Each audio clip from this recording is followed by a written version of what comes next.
Mel Cooper, and I'm here today to talk with Martin Sherman, the British-American playwright who gave us Bent, When She Danced, and one of my top favorite plays ever, the monodrama Rose, which was done by Olympia Dukakis to great acclaim.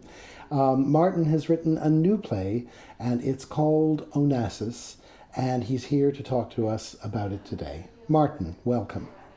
Martin, you're writing a play which is about real historical people. There's Aristotle Onassis, who was a great magnate, Robert Kennedy, who was a great politician, Maria Callas, the great opera star.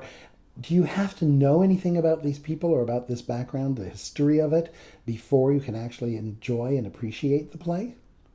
No, I think if you had to know anything about Aristotle Onassis or anything about the Kennedys, then it wouldn't be a very good play. It's an incredibly fascinating story. And that's what counts. I mean, plays many years ago were written about people who existed 40, 50, 60 years ago, but the theater goers didn't know anything about them. You don't have to, you need no knowledge of any of the participants. If you had that knowledge, if you had to have that knowledge in order to enjoy the play, what would be the point? It wouldn't be a very good play. It's based on a book by Peter Evans called Nemesis. But it's based on material from the book. It is not an adaptation of the book. The book is proving a thesis, and I think it proves it brilliantly. But I'm not interested in doing that. I wanted to use the conclusions of the book as a given for my play and build my play around that story.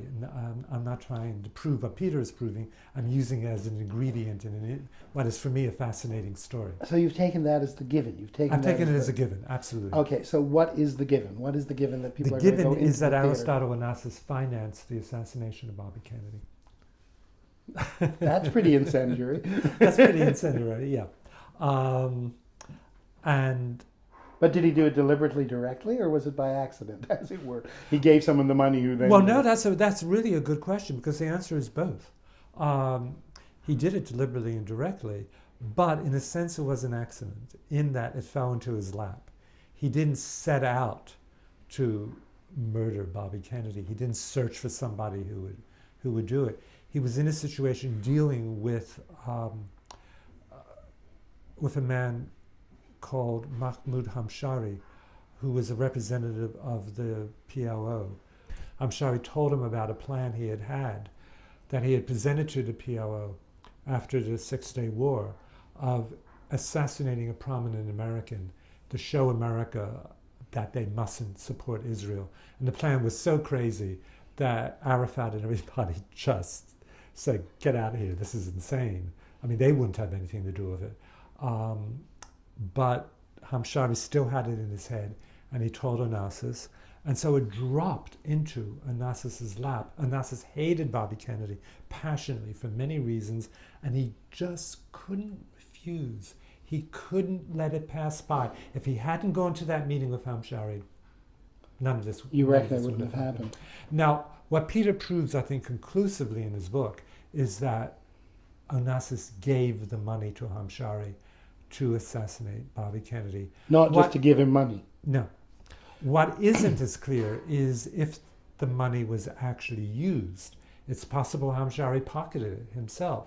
There is some evidence that it was used, but some evidence that, it wasn't. What's important is that Onassis gave it for that purpose and believed that his money was used for the assassination. And that belief destroyed Onassis.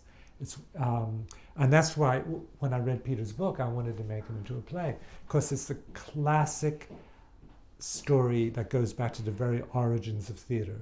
It's a play about fascinating people doing intriguing things, and that's what counts. And they're the kind of powerful figures that we don't see anymore. And it probably has to do with the fact that there is such immediate access to everyone's private life and to everything about everyone, that in a strange way, the lives of great people have become colorless. They're mythological creatures. Like centuries ago, people became myths, and then you could write anything about them. These people are myths as well. It's exciting recreating people who are larger than life and who are, as I say, mythological, because that's what writing always used to be about, dealing with people on that level. And I'm not a historian, and I'm not trying to write history in any way. So the history is where you start, and then you imagine. You use the people history doing as a jumping off point, and then you weave your own imagination, and you create a story that hopefully will be extraordinarily theatrical, and will have audiences laughing and crying and doing all those things audiences should do. And going out and thinking about it. And going out and thinking about it, and seeing a tremendous yarn at the same time. There's a speech in the play in which Jackie Kennedy talks about meeting young people who are going to inherit the positions of power, and who are going to become the leaders of the parties, and etc.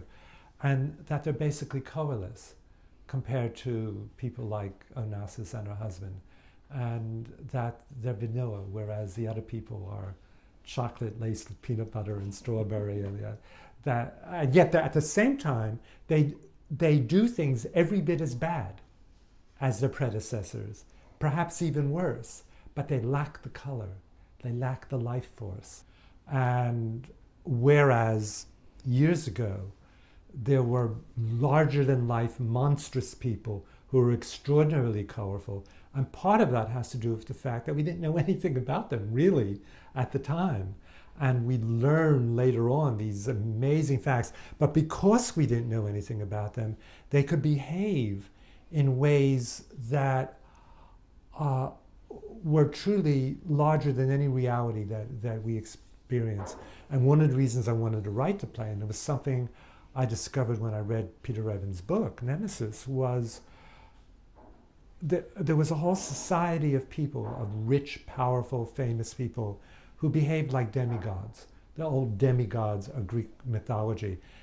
Their behavior had nothing to do with normal mortal behavior by our standards. Well, I just think that Onassis is an incredibly fascinating and exciting and enjoyable evening in the theater. And it stars Robert Lindsay in a phenomenal performance, one of the great performances of recent years, I would say, as Aristotle Onassis. And it is at the Novello Theatre on the West End. Good makeup job?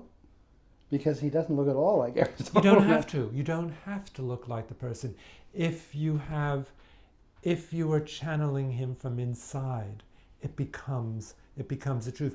Oh, he has padding that make him a little heavier, but it's what happens inside, and you can't believe he's anyone other than Aristotle Onassis. And of course he doesn't really look like him. Doesn't matter.